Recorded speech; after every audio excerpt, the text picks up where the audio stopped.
In this video, we will be learning how to make child protection referrals and monitor their status in Edulink One.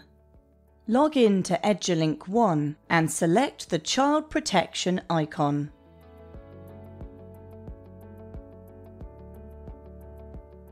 If enabled, all employees can make a child protection referral.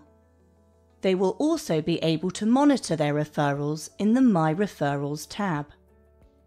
Only child protection managers have a Management tab. To create a new referral, click the New Referral button. Select the learner for the referral by clicking on their image. The staff name and date will be automatically filled in, but you can change the name if you are filling in the form on behalf of another employee. You can also change the date if you need to backdate a referral. Select the employee you are sending the referral to.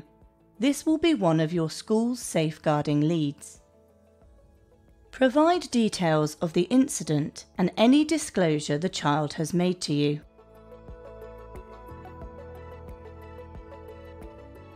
Then write when and where the incident occurred. Lastly, describe the action you have taken. For example, referred to the designated safeguarding leads.